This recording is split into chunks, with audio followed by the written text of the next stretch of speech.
হয়ে গেল মাজার ভাঙা।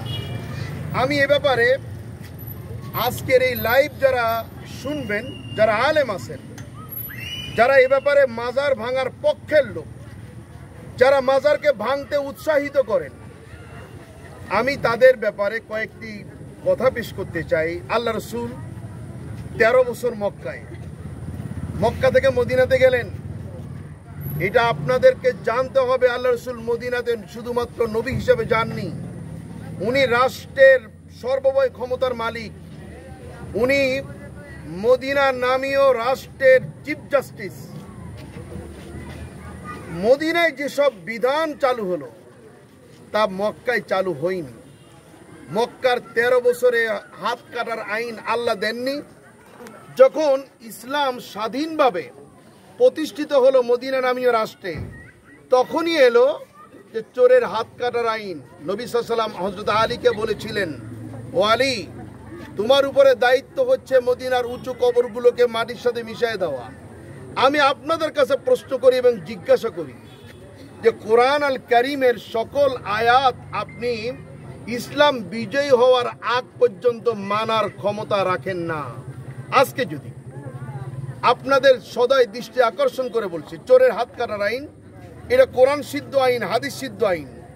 তাই বলে আমাদের এলাকায় কোনো চোরকে ধরে আমরা কয়জন মিলে যদি হাত কেটে দিই, ইসলাম কিন্তু এটাকে সাপোর্ট করবে না। কারণ এই চোরের হাত কাটার আইন আসবার আগে রাষ্ট্রীয় ইসলামী রাষ্ট্র কায়েম হওয়া 1 নম্বর। এই জন্য আপনারা ইসলামী রাষ্ট্র প্রতিষ্ঠিত না হওয়া পর্যন্ত ওই সকল বিধান আপনারা আনার ক্ষমতা রাখেন না। আমি 2 নম্বরের বিষয়ে বলতে চাই, নবীজি নবী হয়ে 23 বছর পৃথিবীতে ছিলেন। বলুন তো বুকে হাত দিয়ে, আপনি গভীরভাবে চিন্তা করে বলুন তো, মক্কার মূর্তিগুলো রাসূলুল্লাহ সাল্লাল্লাহু আলাইহি ওয়াসাল্লাম কি মক্কায় বসে সরানোর ক্ষমতা রাখেননি? নিশ্চিত রেখেছেন। কিন্তু নবী হওয়ার পরে 21 বছরের মাথায় মক্কা বিজয় হওয়ার পরে মূর্তিগুলো অপসারণ করেছেন। সুতরাং মাজারের নাচ গানকে আমরা শিরিক মনে করি, বেদাত মনে করি। মাজারে বসে কলকিতি টান মারাকে আমরা হারাম মনে করি। মাজারের পবিত্রতার ওরসের ভিতরে নাচ গান বাদ্যযন্ত্রটাকে আমরা সাপোর্ট করি না। মাজারকে, কবরকে সিজদা দেওয়াটাকে আমরা শিরিক মনে করি। কালো পাথরকে মনোবাসনা পূরণ করবার জন্য দ্বারস্থ হওয়াটাকে শিরিক মনে করি। তার অর্থ কিন্তু মাজার ভাঙার নাম নয়।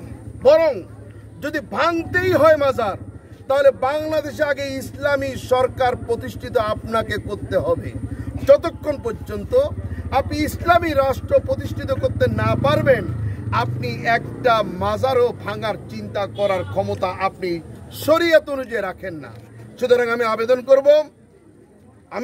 করব আজকে 1 মাস 7 দিনের ভিতরে কখনো আনসার ভেসে, কখনো হিন্দু ভেসে, কখনো ওই গার্মেন্টস শ্রমিক ভেসে কত কিছু করে দেশটাকে অস্থিতিশীল করলেন। তার ভিতরে সূক্ষ্মাতি সূক্ষ্মভাবে ঢুকাই দিলেন মাজার ভাঙা।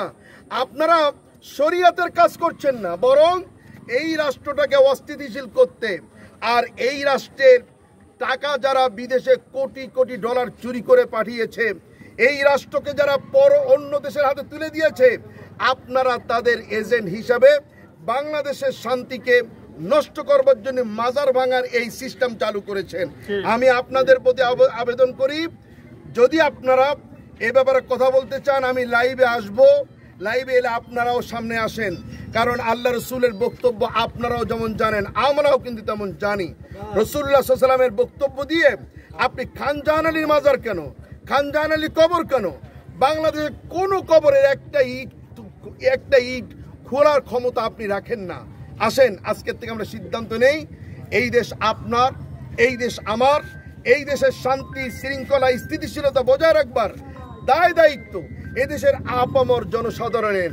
আমরা আর দেখতে চাই না এই দেশের স্বাধীনতাকে অন্য দেশে কর্তৃত্ব করুক, এটা আমরা দেখতে চাই না। ৭১-এর স্বাধীনতা, এই দেশের স্বাধীনতা আমরা আমাদের জীবন দিয়ে রক্ষা করব। এটাই হোক আজকের এই খান জাহান আলী রহমাহুল্লাহর কবরের সামনে থেকে আমাদের দৃঢ় প্রত্যয়।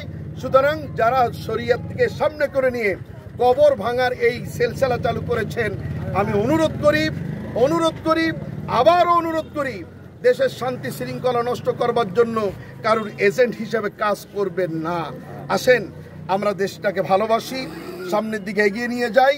আল্লাহ আমাদের দেশটাকে কবুল করুন। এই আবেদন নিবেদন রেখে কথা শেষ করছি। আসসালামু আলাইকুম ওয়া রাহমাতুল্লাহি ওয়া বারাকাতুহু।